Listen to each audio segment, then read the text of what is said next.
So, if you're anything like me,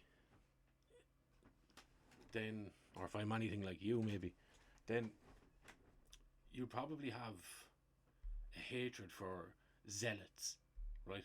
People that adhere to a particular ideology, a particular aim, and a particular approved method of attaining that aim, at least according to themselves, right? It's disgusting, it's poison, it is ideological dogmatism and zealotry, right? And it has no place in a country or a nation or a world or anywhere where the God given right to use your own thinking faculties and your own perceptual qualities are minimized or under attack, right? So, stemming from that, then, and seeing, I suppose, the rise in the support for Palestine, which is whatever you want to call it, a nation, a people, a situation, right? Even an ideology in some degrees, that is thousands of miles, not just in geographical distance, but I would say in ideological distance between what is pure and correct in Irish nature and when compared to other ideologies, right? Or compared to this ideology in particular. So I wanted to look at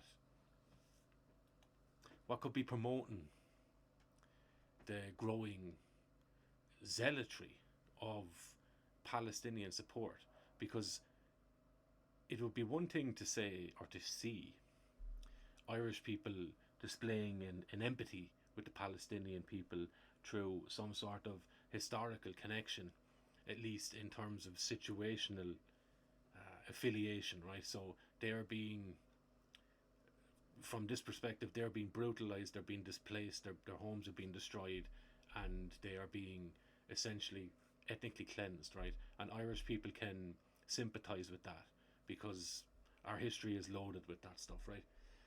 But that's not what I'm seeing, right? I'm not seeing a support that welcomes open, honest, and harsh, because the truth is always destructive and harsh, right?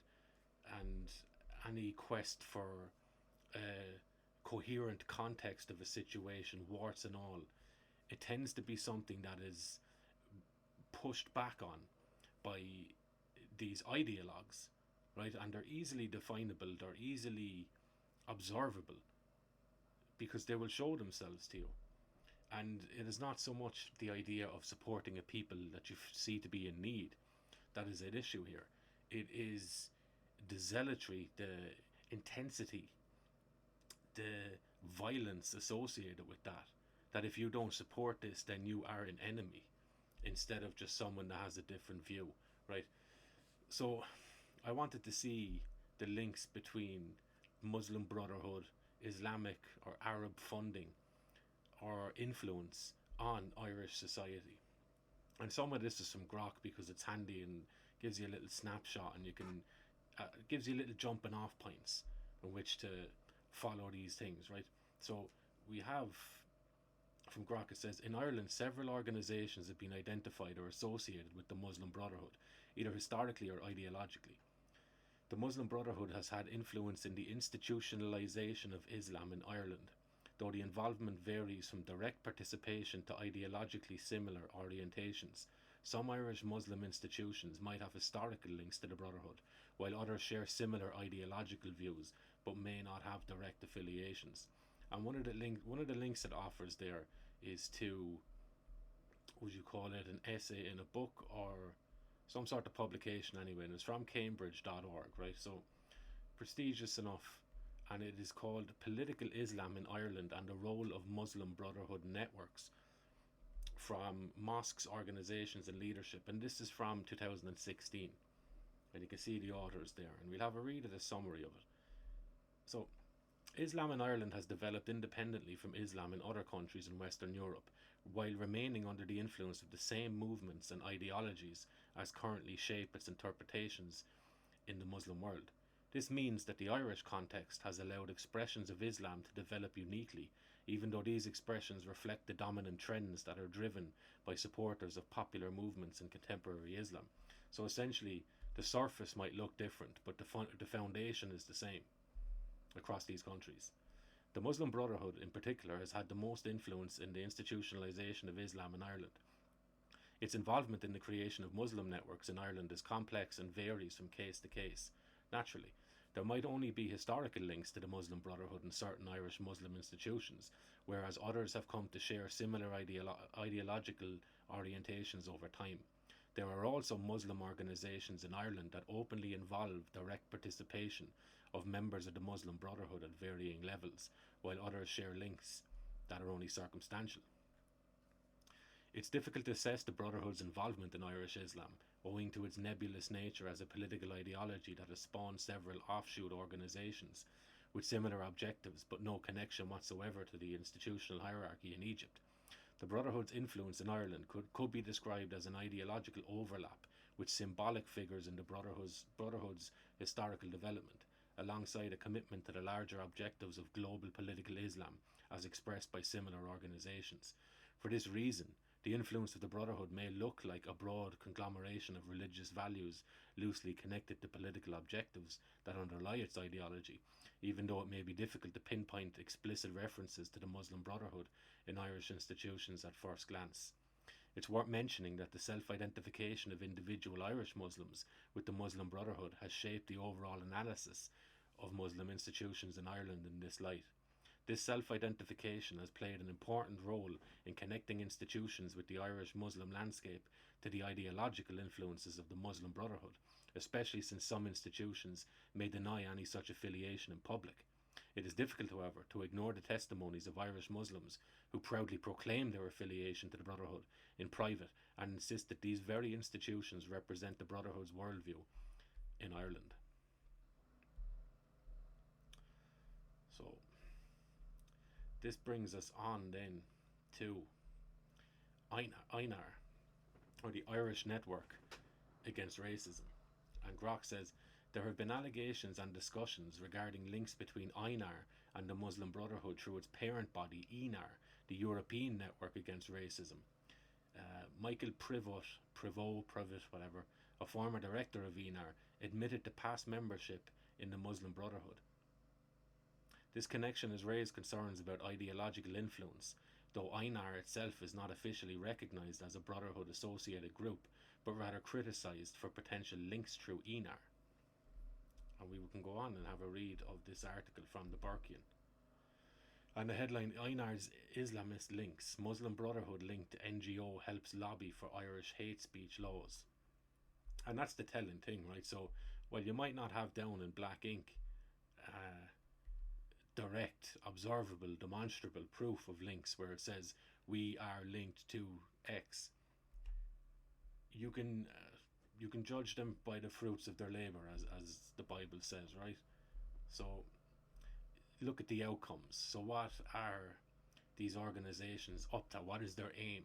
And is there any overlap between that and what the aims of Muslim Brotherhood or an international caliphate would? Is there an overlap between both of those outcomes? Could one be used for the other's benefit, right? So it's the Burkean says here, from shameless ambulance chasing following the death of Georgianchenko to running a Garda snitch line through iReport feature intentionally meant to gin up hate crime numbers. INAR is a grade A example of Ireland's institutional NGO complex gone wild. And the NGO then is the non-governmental organisation which gets its funding from the government. So I'm not sure if the name is nearly a self-detonating statement, because it cannot be a non-governmental organisation if it is funded by the government. So we move on to INAR. And this is INAR Racist Incident Data prompts Civil Society Coalition call for effective national action plan against racism. So these NGOs, what they do is they go around and gather numbers on whatever it is they're aimed at. And in this particular instance with INAR, what they are after is racist incident or hate incidents, and the regularity of these instances or these interactions, right, that could be deemed hate incidents. You notice I keep saying incident because we're not talking about crimes here yet. We're not talking about crimes, because INAR is not in the business of seeking crimes. What they're in the business of is developing an apparent ground up grassroots pressure by capturing what are not even crimes and hoping in this fashion to influence policy, to lobby and determine certain types of legislation, right, based on these non-crimes that they're running around finding. And this leads to this. So this is from, what's the name of this? GCN anyway. GCN.ie. And I think it is a pro-gay website, right? So naturally they'd be interested in hate crimes, as they would fall into one of the categories that could be on the receiving end of these so-called hate crimes, right? You would imagine then the nonsense of it. You would imagine that any sort of violent crime or any sort of crime against anybody would involve a certain level of hate, or what could be called hate, right?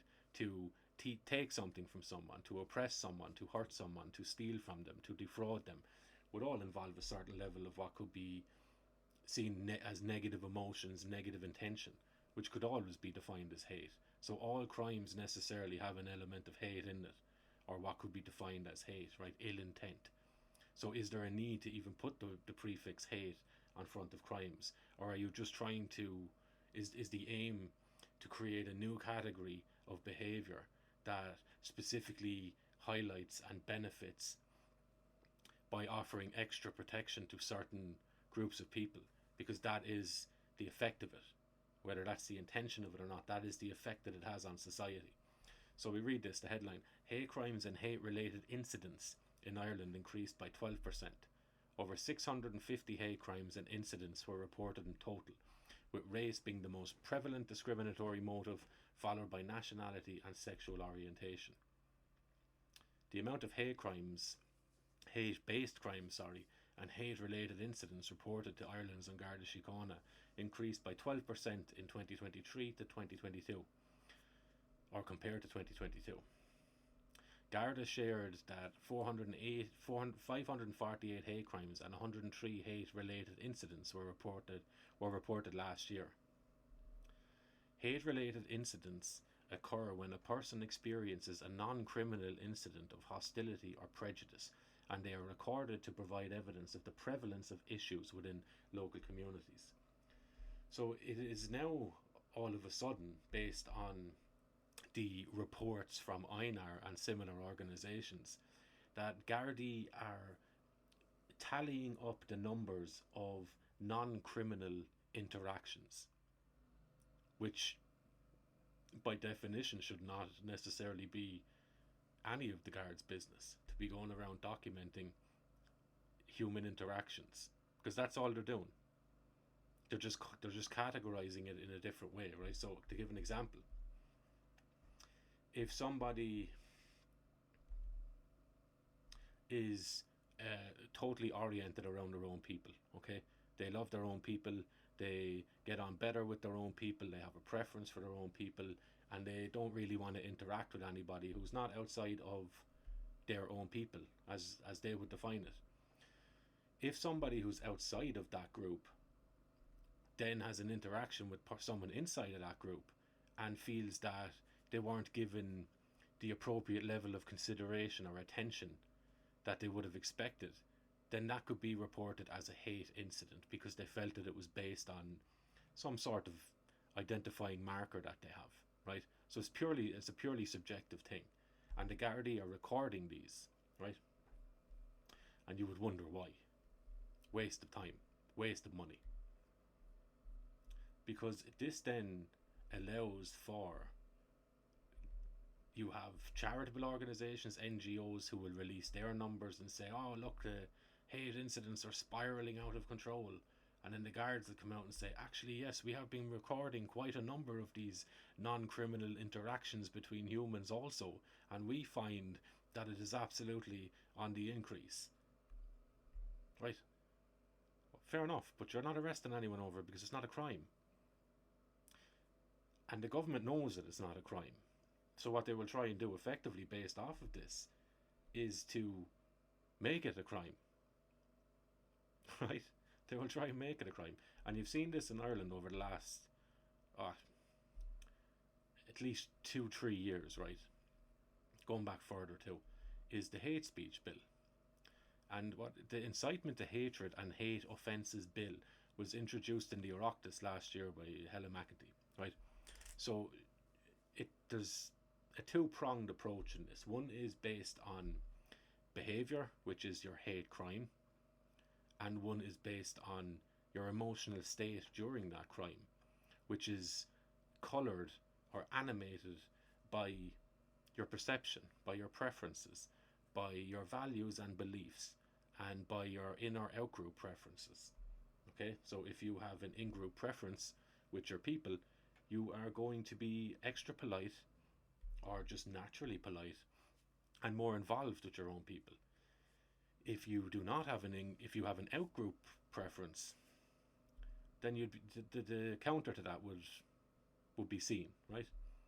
But if you have no interest in interacting with anyone outside of your in group, then that could be seen as hatred.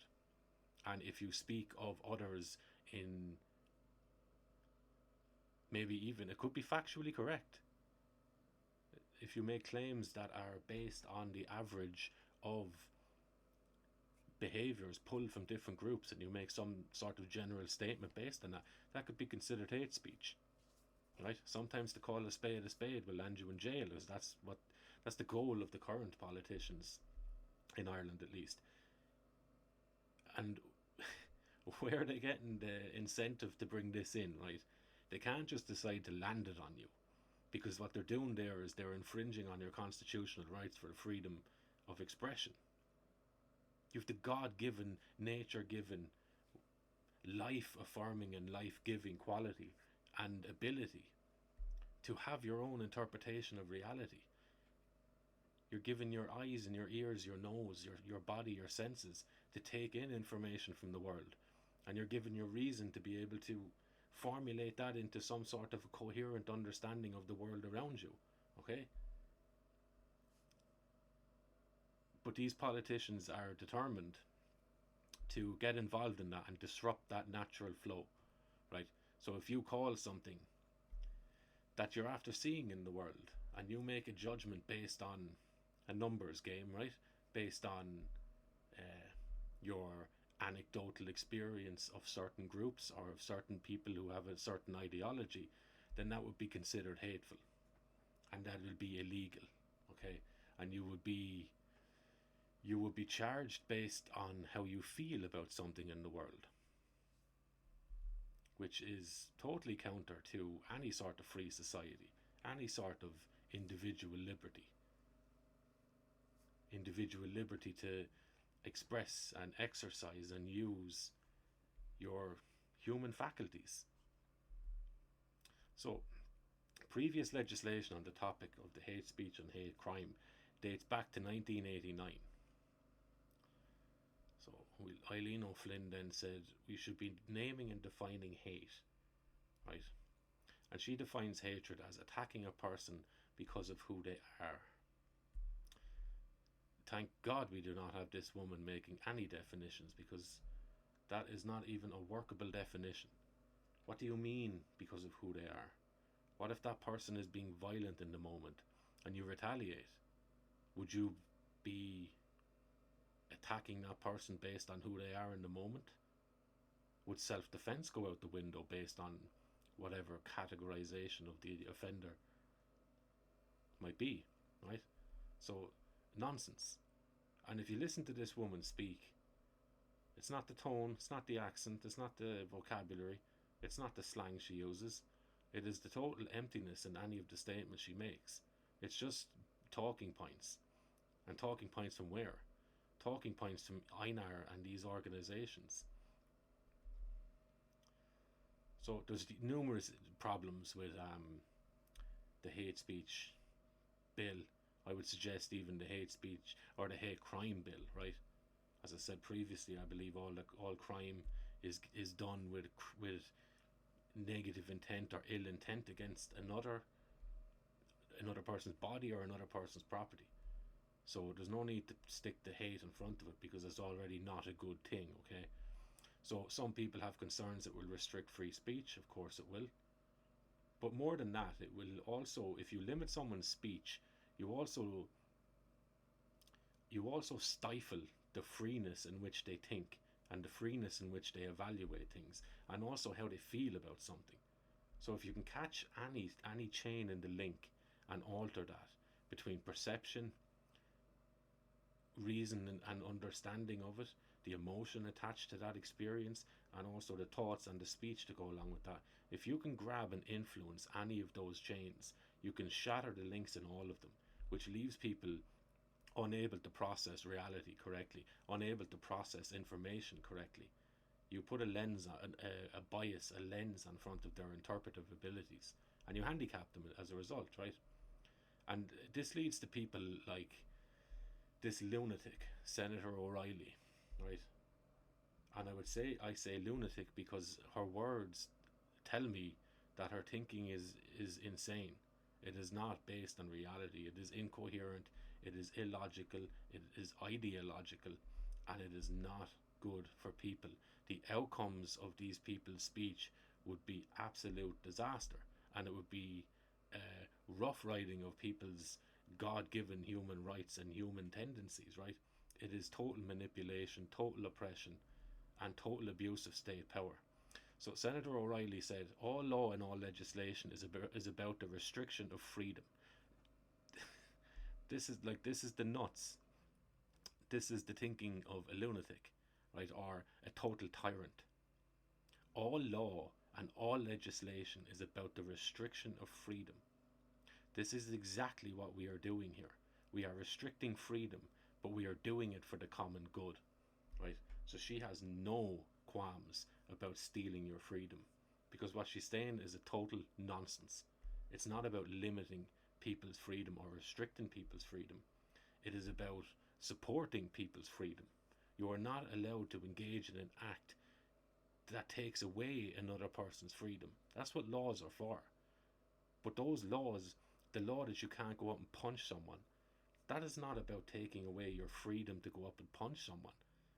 The very act of punching someone has shown that you do not value freedom, because you are using your own body and your own intention to take away somebody else's freedom, therefore negating the idea that the act is in some way motivated by freedom, in which the laws are there to restrict.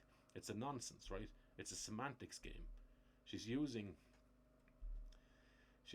people's unwillingness to think about things in any real way to make it sound like, yeah, that makes sense. I suppose you can't, if you think your freedom is about going in robbing someone's house, then you should have that freedom to rob someone's house taken away from you, right? Without really understanding or getting into the moral confrontation or the moral conversation that is needed around that. Any action which takes away another person's freedom is not based in freedom. It's based in the opposite of that. So yeah, that's all from her. That's all we need from her. And then we move on to another one of these organisations, which is the Irish Council for Civil Liberties. And the headline from Gript is how 12 million euros in funding from abroad transformed the Irish Council for Civil Liberties. And you can go on and read that. So they are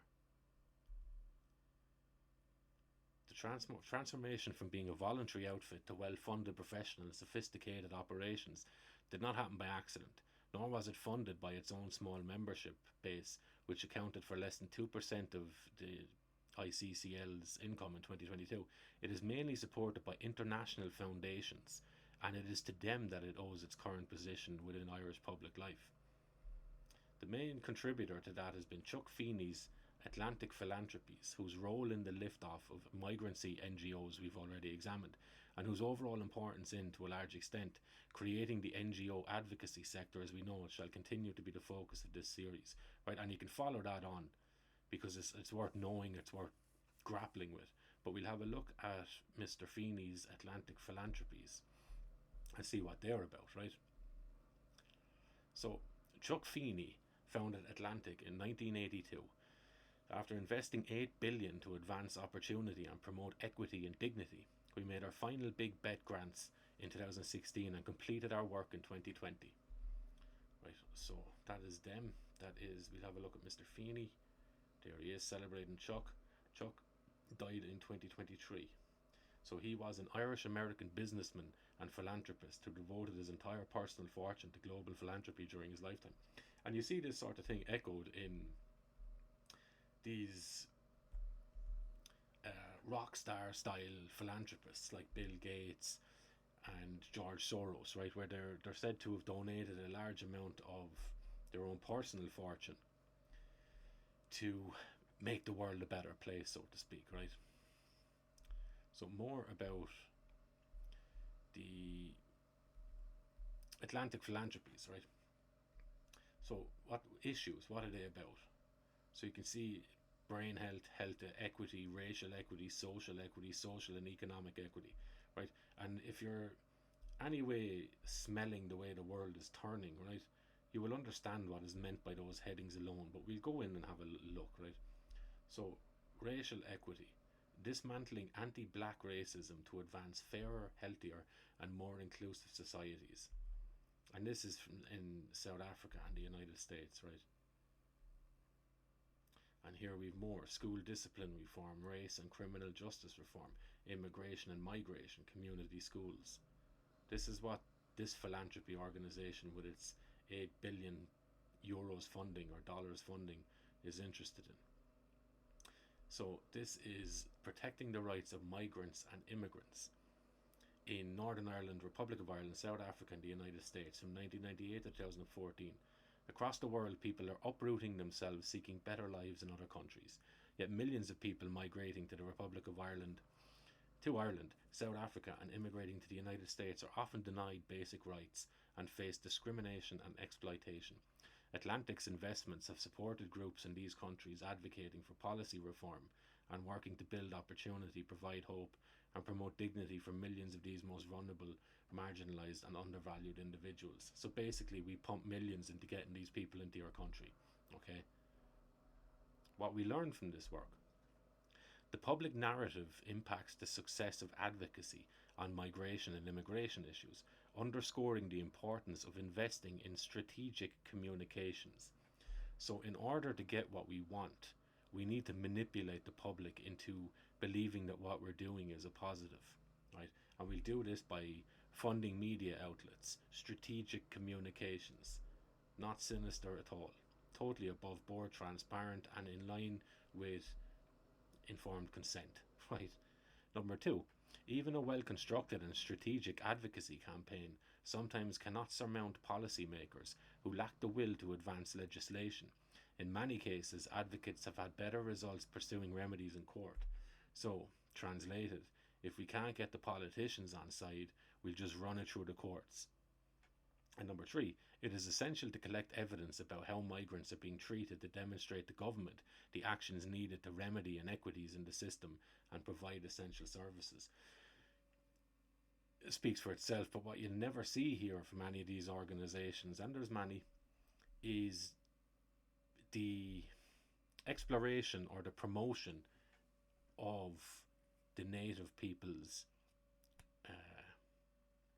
unwillingness to adopt these perspectives and worldviews, because they say it there: if we can't manipulate your politicians to do it, we will just hamstring you with endless court cases, right? We'll bankrupt the nation with endless court cases, and we will freeze up and backlog the whole court systems. We'll essentially hold you ransom, and we'll do that by manipulating the public with these charities, with media, all that sort of stuff. So making progress. Here's a sampling of what has been achieved through Atlantic's work on behalf of immigrants and migrants. Expanded legal rights, right? Like the ability to take social welfare payments, that sort of stuff. The ability to vote in local elections, all that kind of thing, right? So the sneaky Get a little wedge in there and just slowly expand it, like felling a massive sequoia, right? Chop, chop, chop. Get the wedge in there, hammer the wedge in, which allows for more room for an additional wedge, and you keep going right till the tree falls. Fairer treatment and deferring deportations, all stuff that has come to the fore in Ireland over the last few years. And then you see the purpose, or what the weakness in these hate speech bills, and what they could be used for, right? And again, I don't care about political affiliation, because you understand that if you're pushing these things on people, any sort of pushing onto someone without total informed consent and without any strong ability to counter or to say no to these things or to push back against these things or to overturn these things is evil to me. I don't care if you're from Fine Gael or Sinn Féin or Social Democrats. If you're pushing any of this stuff onto people, then you're a problem, right? Politics is a distraction from that in a lot of ways. It allows for the team bonding thing, right? At least it's not my party doing a sort of thing. Who cares, right? It's been done, and that's wrong. So this is just an example. Sinn Féin wanted to extend hate speech bill to give undocumented migrants special protection, which is in definition a discriminatory thing to do, right? The law should be applied equally and blindly. Justice is blind with her balanced scales, right? She does not see what's in front of her. She simply feels the weights of the scales. But not to these people. They want other people to be extra protected from the law, or sorry, by the law, which is a nonsense, right? And is the exact act that they're saying they're against, right? Which is discriminating on people or treating one person differently than another person based solely on their biology. Or in other examples, on their ideological preferences. And you see this then with Hamas. So Hamas, a future partner for peace, says Northern Ireland's First Minister. Something which Sinn Féin in general toe the line of, right? They will happily pick up a Palestinian flag before they will pick up an Irish flag.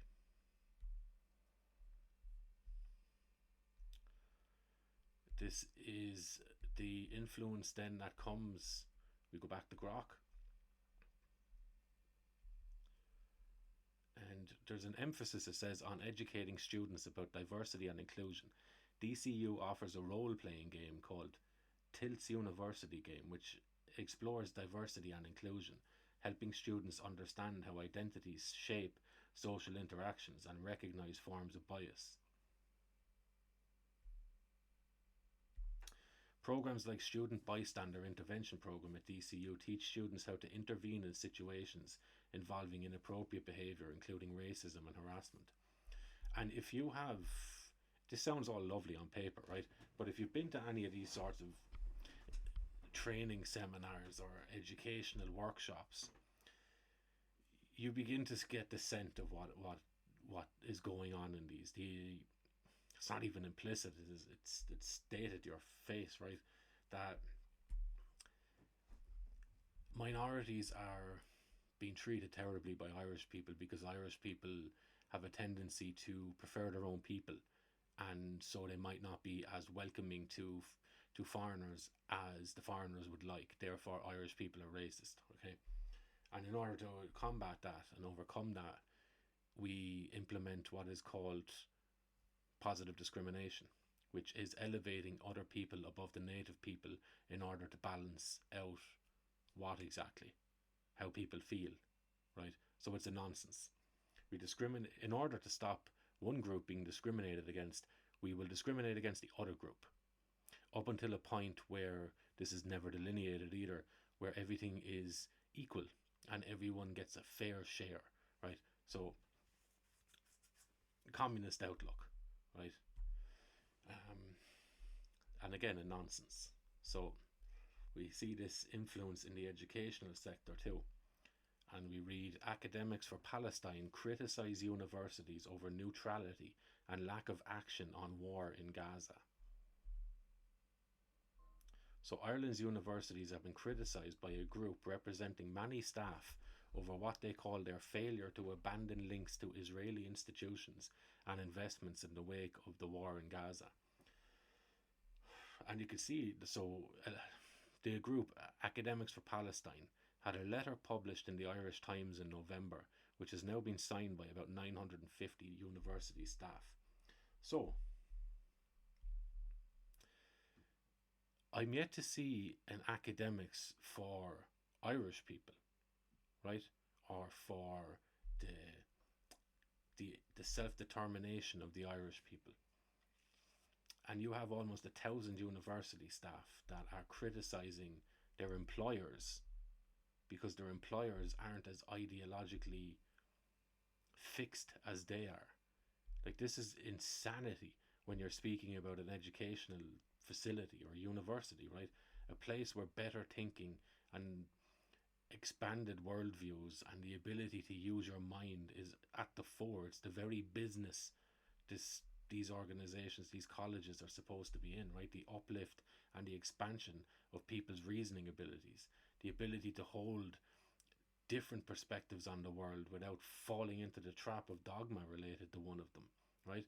So for these academics to be asking or demanding even that universities or colleges take the same side that they want, that is the death of these academic colleges and universities, right? There's no education going on in any of these departments. It's indoctrination.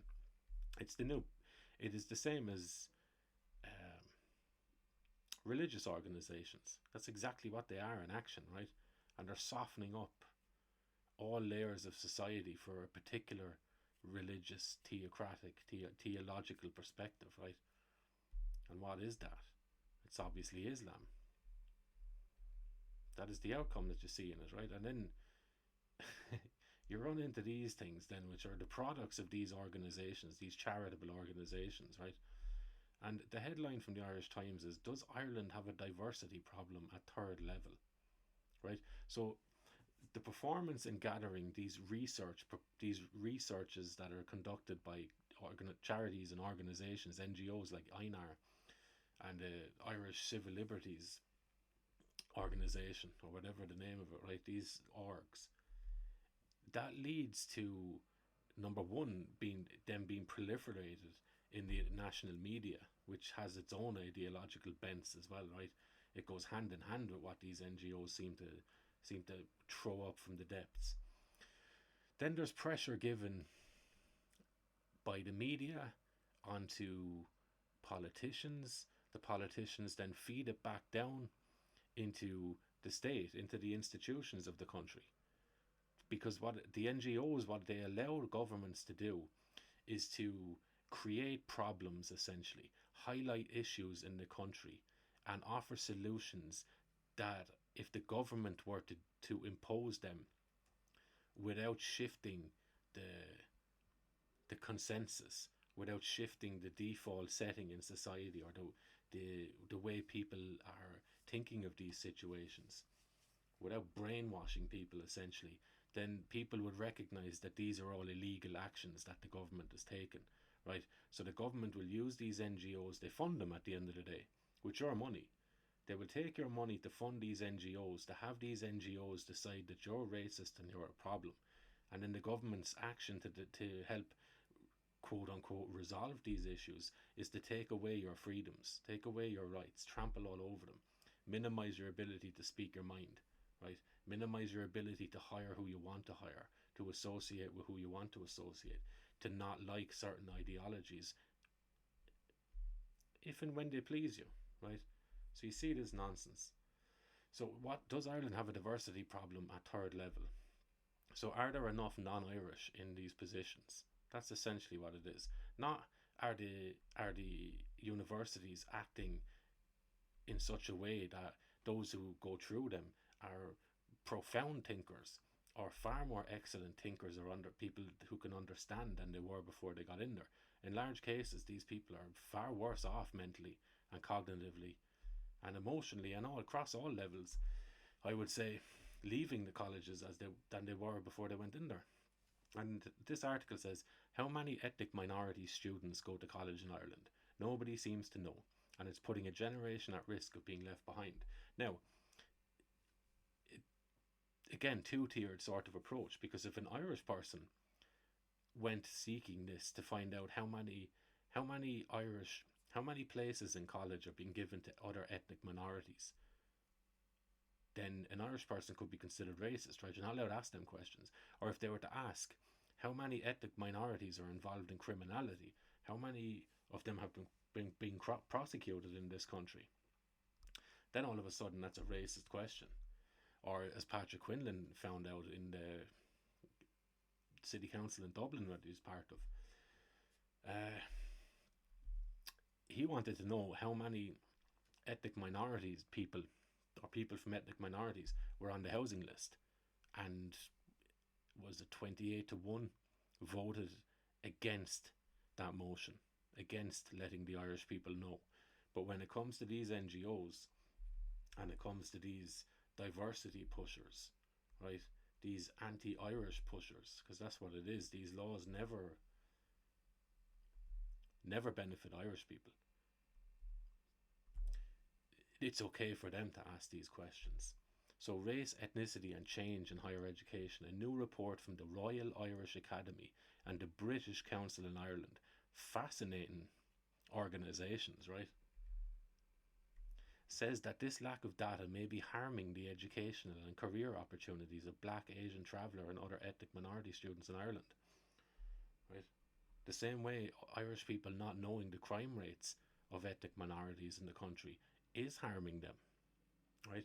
Because if you cannot quantify, if you cannot throw as wide a net as you can around facts and information in the reality in the world you're living in, then your ability to make informed decisions in that world is limited, right? And these are all products of the government funding these NGOs conducting these stupid researches where they create new problems or crimes or incidents, and then they push this information into the media.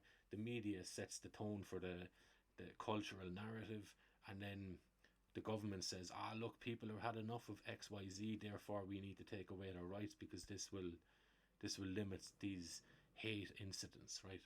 Up and down the chain, it all works together. It's a racket at the end of the day. And then this brings us to the Irish Universities Association, Equality, Diversity and Inclusion. Our member universities are committed to equality, diversity and inclusion for all staff and students in every area of their work. This commitment requires continued evaluation of our organisational policies, procedures and culture, and also how these relate to the student experience and professional fulfilment of our university staff. We believe that a diverse and inclusive organisational environment, one in which everyone feels valued and can learn or work to their full potential, creates a more innovative, rewarding and productive higher education environment. A big load of waffle, right? A big load of nice sounding words to get you on board, when ultimately it's about the actions or the remedies, that these organisations come up with are nearly always for the benefit of those that are not Irish, right? And it just so happens as well that some of these things, the result that they have in the environment and with people, just happens to dovetail nicely with the outcomes that a Muslim Brotherhood would want, right? An international caliphate, right? The internationalization of Islamic customs and Islamic ideology. So gender equality. What you're seeing here is the lead into the transgender stuff, right? And the pushing of transgender people fighting and competing in women's sports, being allowed into women's bathrooms. And what this could lead to is that for women to be demanding more and more gender specific areas, right? So instead of people being treated as individuals above their gender becomes the determining factor on where people sit, where people go to the bathroom, what sports they play, how they dress, all that sort of stuff. And I've seen an example of that. I think it's in Germany, where the idea was floated of having gender assigned trains, right? So you will have different times maybe, or different tracks are for different genders. So you have the segregation and the wedge being put in between men and women based on nothing but their gender. This is what you'd see in a Sharia law style Islamic country. You see a similar thing with race equality and all of that, of the fruits of that. The same with consent, right? Where Ireland apparently have made it against the law to have sex with someone who is under the influence, right? So would that mean then, if a man and a husband and a wife, or a boy and a girl, boyfriend and girlfriend, whatever, or even on a one night stand, right? The husband and wife go out, get drunk, come home, have sex. Who's breaking the law there, right? And this will lead to a souring or a confusion around the idea of sex, right? The idea of making a move with someone, because you might be worried about the outcome. And what this might do is limit the frequency of maybe pre-marriage sex, right? Premarital sex. Some might say that's a good thing in some circumstances. It probably would be, right? But to end up with that outcome based on having an intention that was not that is not a good thing, right? That'd be a disaster.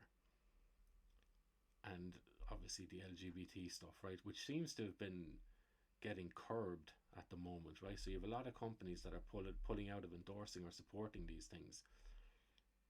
And obviously, if you have a growing Islamic influence in countries, they would want to see a limitation being put on the LGBT stuff, because it is, I believe I was listening to one imam, an Islamic priest, if you will, loosely, and he was speaking of that, the fact that these Islamic organizations, they will fund and endorse these left-wing people of a left-wing persuasion, because they're more likely to open the doors and gates for the incoming Islamic populations, right? And it is sad to understand history and understand ideology to realize that these very people who opened the doors will be the first ones to lose their lives at the hands of these people. And then we move on to the journal, which again, NGO, government, media end up working together to lead to things like this. So Irish universities will have to provide breakdown of ethnic diversity among staff each year from December. And this is from 2020, right? So give me a list of the amount of non-Irish you're hiring, and then I will tell you that you are oppressing minorities and you are discriminating against others. And in order to remedy that, we will need to give preferential treatment to those who are non-Irish, because that is the outcome. That is what happens. Again, that's just more from INAR. INAR is a national organisation supporting more than 190 community organisations. Wow. So there's 190 organisations in Ireland that are working towards that end. INAR, if you remember, is associated with INAR, the European Network Against Racism, whose chairman is he says a former member of the Muslim Brotherhood. And then you have INAR in Ireland, who are promoting all of these movements, all of these, what would you call them, programs that help to splinter the Irish people, splinter ethnic groups, and give preferential treatment to non-Irish peoples. And you see that as well in, I believe, Revenue are also allowing for the idea of Islamic or Sharia funding or mortgages, right? Where they, according to Islamic doctrine, the paying of interest is anathema, right? It is not allowed. And you have British banks who are bankrolling Muslims in Ireland with non-interest loans, which puts Irish people at a massive disadvantage. right? And this is just something that I was thinking of today, because I now, based on the actions of these governments, successive governments, I view them as, what would you call them? I suppose, to be blunt, criminal organizations who, to cover up their crimes or to anticipate their forthcoming crimes, right? Their coming crimes, they will change the law, right? As if that's a real thing, right? As if that is a God-given right that these people have, which is a nonsense. Doesn't mean you won't be brutalized by the system, but it is a nonsense in theory, right? And in practice too, it is a nonsense. And one of the things that popped into my mind, because I enjoy dogs, I love dogs, I'm an Irishman, and our relationship with dogs goes back as far as can be ascertained, even through archaeological research, right? So the restriction of certain dog breeds, big, strong, protective, working dog breeds in Ireland, is something that is a nonsense anyway. And I know you're probably sick of hearing me say the word nonsense, but that's just what I can see it as, because it limits people's ability for protection, right? It also coincides with an Islamic dislike of dogs. They don't consider dogs a clean animal. They don't like dogs, right? And they are now looking at banning the XL bully. That's the headline, and then the picture is not even an XL bully. It looks like an American pit bull, which are two different dogs, but you can see it's irrelevant, but it's just sloppiness, right? And also lumped into that category, while they're not banned, they are restricted. And these breeds that are restricted are American English and Staffordshire Bull Terriers. Yeah, English Bull Terriers, yeah. So the American Bull Terrier, English Bull Terrier, and Staffordshire Bull Terrier, Bull Mastiffs, Doberman dogs, German Shepherds, Japanese Akita and Tosa, Rhodesian Ridgebacks, and Rottweilers. And while people, oh yeah, I'll just give you a quote here as well, because you can see the stupid thinking, contradictory thinking, from Heather Humphreys. And she says, where are we? We all love our dogs, but no dog's life is worth more than human life. Therefore, essentially, we will ban these types based on some deaths at the hands or at the mouths of these dogs, right? Fair enough, sounds good on paper, but is there a double standard there? Because how many lives have been lost based on the actions of this government? But she's not coming out talking about banning government, which have killed far more and ruined far more lives than any sort of dog breed would, right? So I just thought that's interesting, that this is another factor at play on limiting people's ability to make choices that just happens to go hand in hand with what you would expect from an Islamic theocracy in Ireland, or a Sharia style governance in Ireland, right? So these are factors that are all at play in all of the things you see in day-to-day business in terms of Irish happenings, right? And it is very rare, that you get the opportunity to have all of the facts and all of the information at your disposal, and none of us really do, right?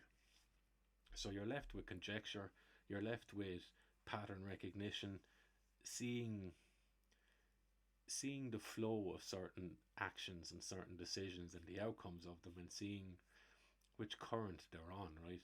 And you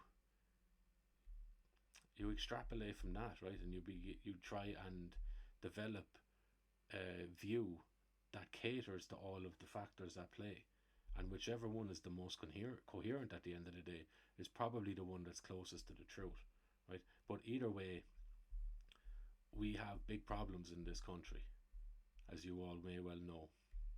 Thank you.